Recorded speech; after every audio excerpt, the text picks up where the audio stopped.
This is day 2 for us at the Paul Bunyan Show. We're over here and we're going to do a little bit of a video and we're going to see a different processor run.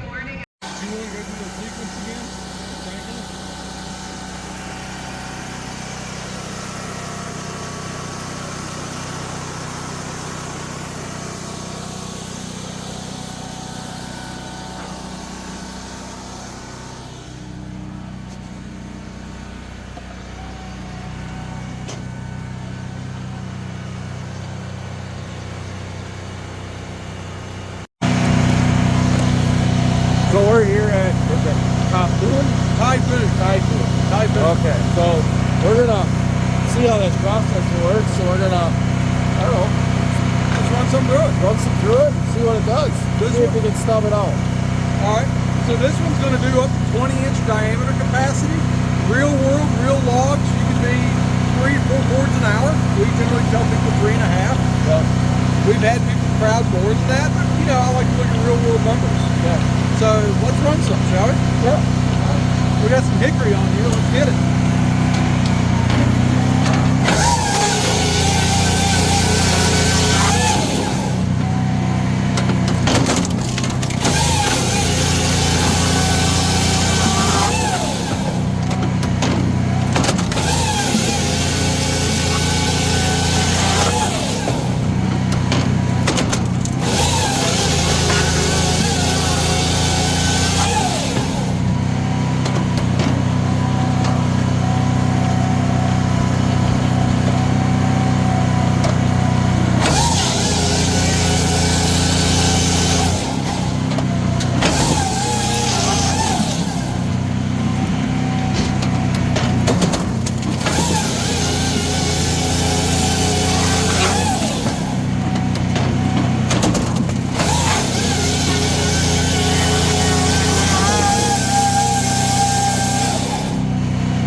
One thing you'll notice if you look in here, I'm going to back this up so you can really see it.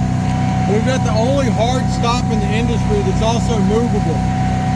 So when the log comes up and hits that, as soon as I stop the conveyor, that hard stop is going to drift away approximately, I don't know, an inch to help keep this thing from getting pinched up.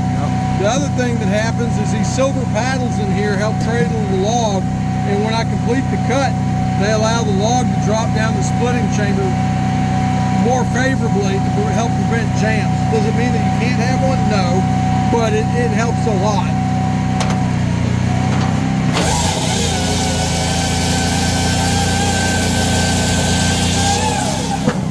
And you see it just drops right in. I can start the splitting cycle, and this machine has enough power and hydraulic capability. All of our machines do. You can do multiple functions at once, like while that's splitting, I can be advancing the log for the next cut.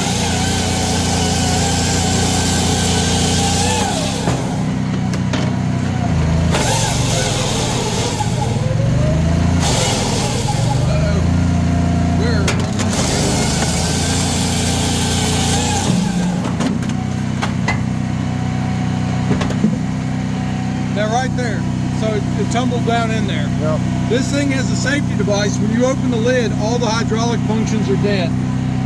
Including the conveyor. Including the conveyor. Everything's dead, nothing works. So I shut the lid, still, nothing works. I have to hit that green restart button, and now everything's alive again. And the way we're running this right now, I have this machine in auto mode over here on the controls for the wedge height. So every time this thing clamps a log, it's going to take a reading off of the log. You can see the clamp in here.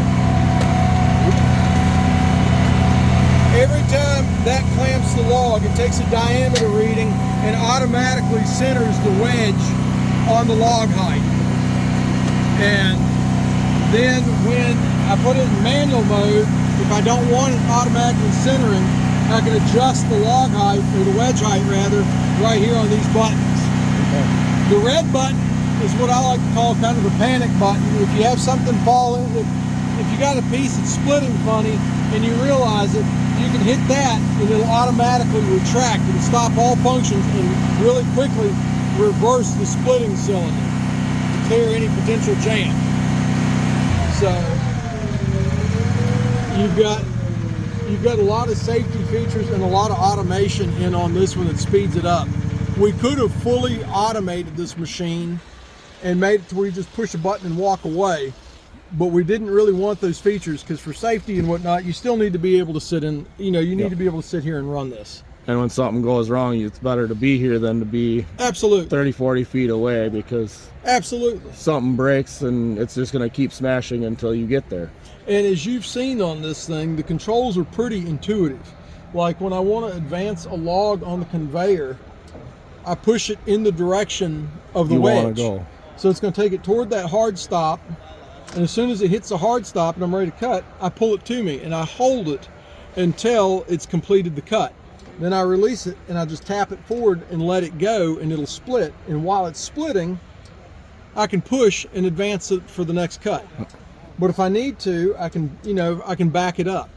And you saw when I got pinched up a little bit there in that hickory bark, it's not a big deal to sit there and clear that out. You're going to have that happen occasionally, but it's the way the whole machine's designed, it's very easy to get in there and clear stuff. Yep.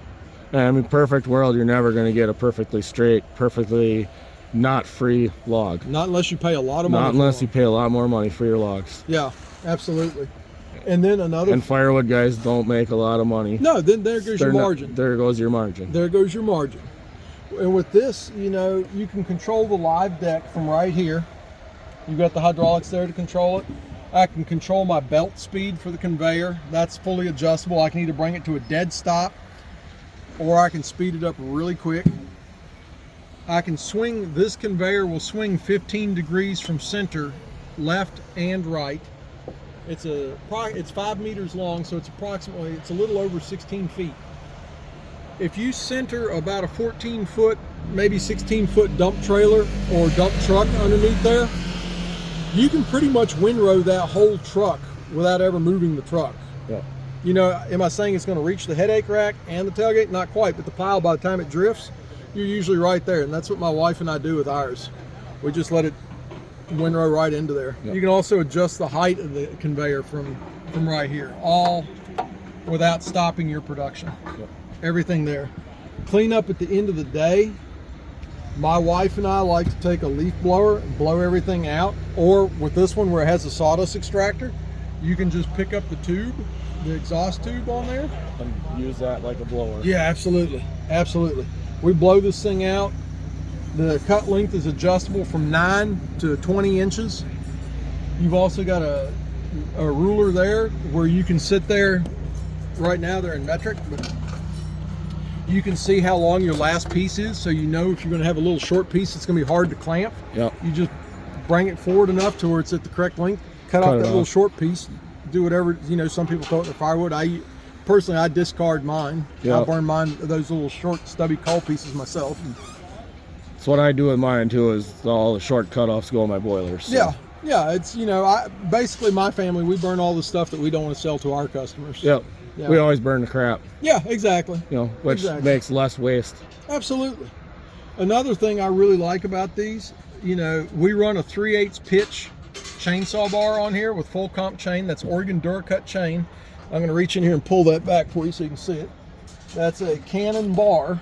We use Cannon bars because they're the highest quality, but that's a Husqvarna tail pattern on the bar. Okay. So it's just a standard tail pattern. So if you're running 5 o'clock in the afternoon on a Friday and for some reason you taco your bar out, you're not down. And Husqvarna's close by, you go get one. Husqvarna, your local farm store, just about everybody has that pattern. Yep. Now, so it's easy to change out. The oil pump in that is a Steel 661 oil pump. So again, something easy to acquire. You got your bar oil gauge right there where you can see it as you're cutting. It's a 2-gallon capacity bar oil reservoir. And then where we were talking about cleanup earlier, taking the leaf blower, we even get into the machine. Step around me here and I'll give you a good view. You don't have to, unlike a lot of modern machinery, to get into the belly of the beast, so to speak. You're right there in it. We take the leaf blower and blow all of that out. But everything is right there where you can get to it. It's not complicated. It's not, you know, spend an hour or 2 hours taking something apart. Simple. Yeah, what'd that take me, 5 seconds? Yeah, simple and easy to work on. Yeah, it's easy to work on. It's this stuff, we can make these in stationary or mobile. This is our mobile unit. Just really well made. We build everything in-house ourselves, all the way down to the cylinders and whatnot. We powder coat them. Everything's done in-house.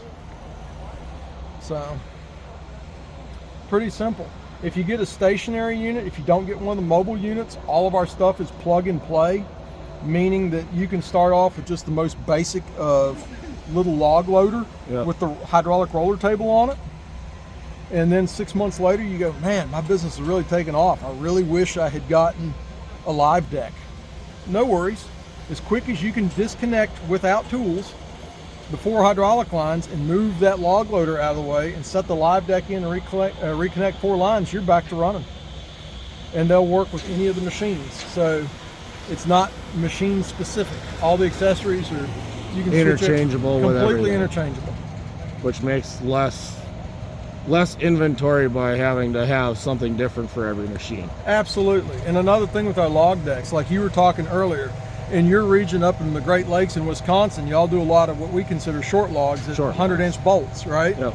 So in my region, my pulpwood, what I'm going to buy for firewood down in the mountains of Virginia is going to be anywhere from, it could be anywhere from 8 foot to tree length. Yep. Although in my area, it's most common that you're going to get 12 to 20 foot. So if our standard log deck, we figure, is really comfortable with up to about 18-foot logs. But if we need to go longer logs, you can take 2 log decks and tie them together side by side, and they'll work in unison with each other. Or in your case, you can attach them end to end and have more capacities for your short logs. Yep. So it's just really well thought out and really versatile. Yep. Well, and then just like you were talking, when we were talking a little bit yesterday, this machine was designed and built around cutting and splitting hardwoods. Oh, absolutely. I've run some really nasty beech and hickory through mine personally, and I run a 6-way wedge in mine most of the time.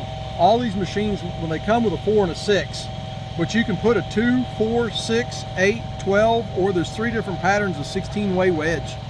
So there's something for everybody in there.